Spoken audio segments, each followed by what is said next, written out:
Night 5, The Last Night of Caraval. Chapter 35. Starlight everywhere. Constellations Scarlet had never seen domed a vast inky night.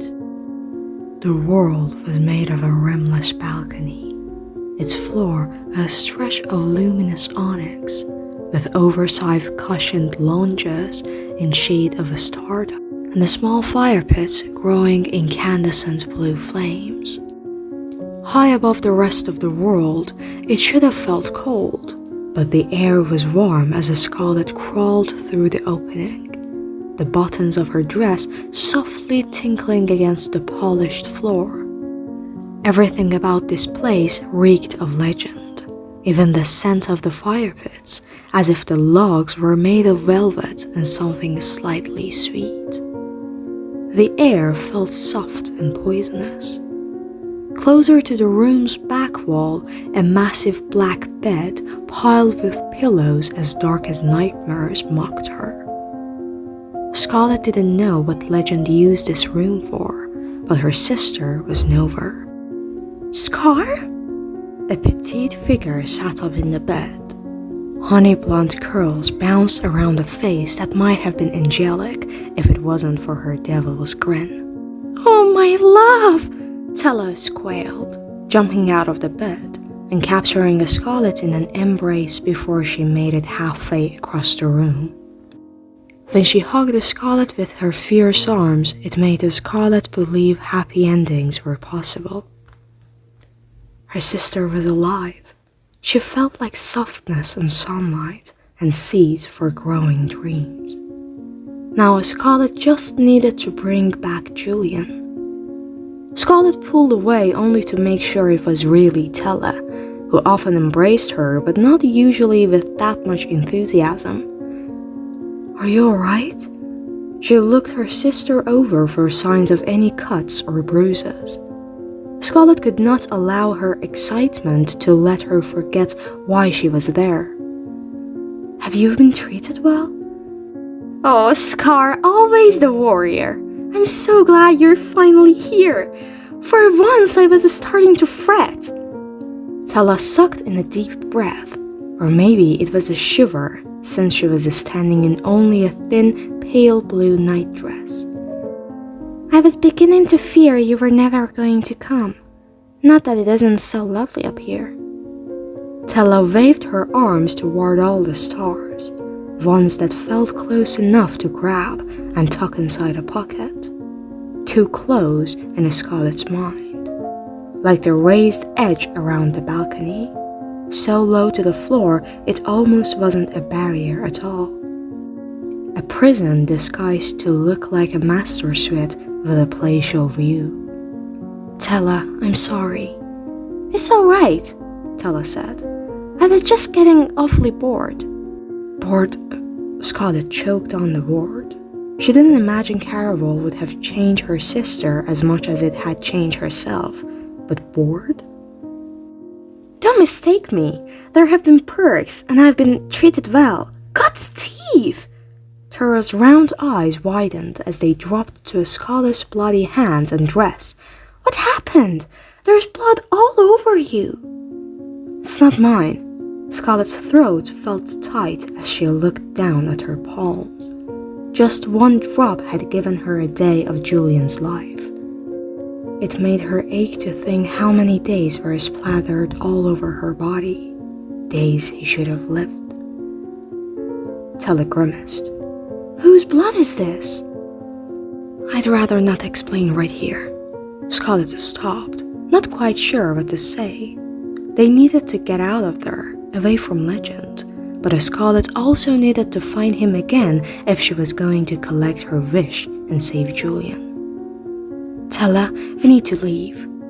Scarlet would move her sister to safety, then she'd come back for the wish. "Dress quickly, don't bring anything that will weigh us down." "Tella, why aren't you moving? We don't have much time." But Tella didn't budge. She just stood there in her fragile blue nightdress, a rumpled angel, looking up at Scarlet with wide, worried eyes. I was warned this might happen.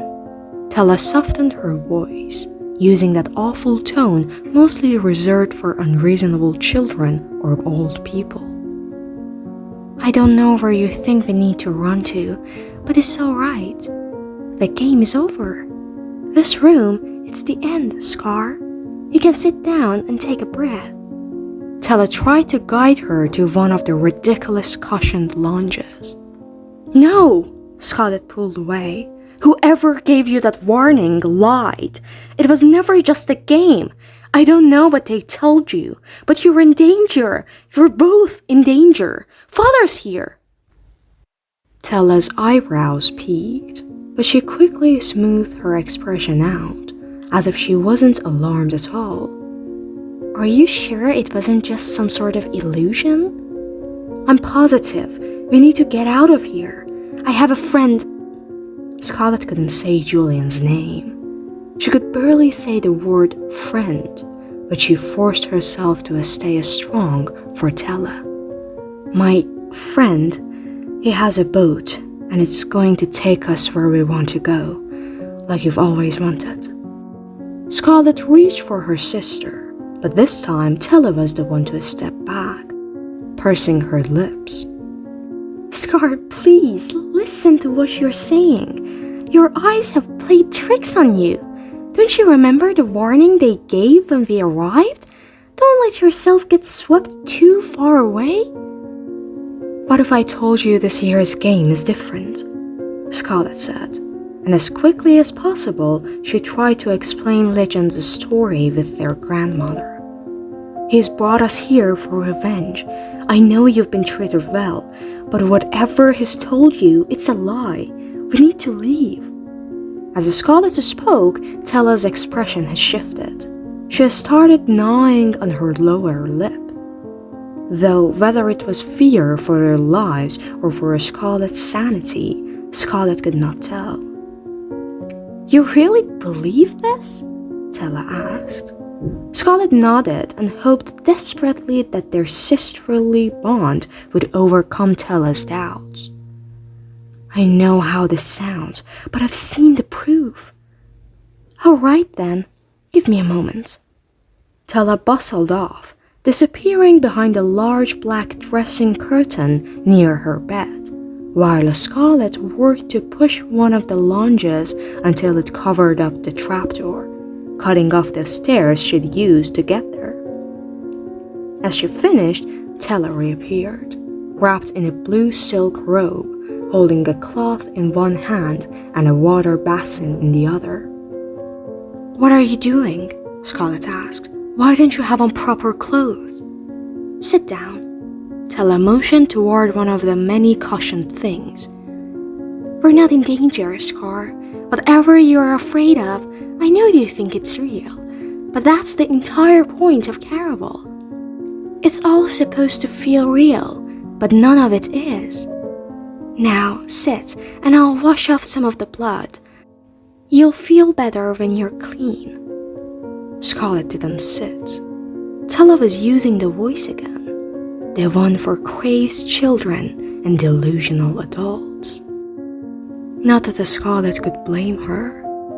If she hadn't come face to face with their father, and if she hadn't seen Julian die, if she hadn't felt his heart stop, his warm blood on her hands, or watched as the life drained out of him, she might have been able to doubt it was real. If only she could doubt it. What if I can prove it? Scarlet pulled out the funeral invitation. Right before I came up here, Legend left me this. She thrust the note into Tella's hand. Look for yourself. He plans to murder you. Because of Nana Anna? Tella scowled as she read. Then she seemed to be fighting a laugh.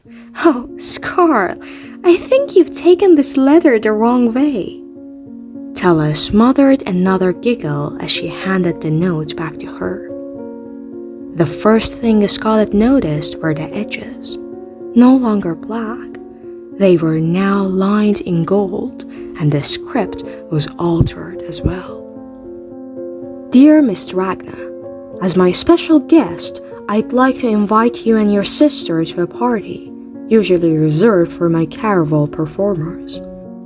It starts 1 hour after sunset. I know I'm not the only one who hopes to see you and your sister there. Yours, Legend.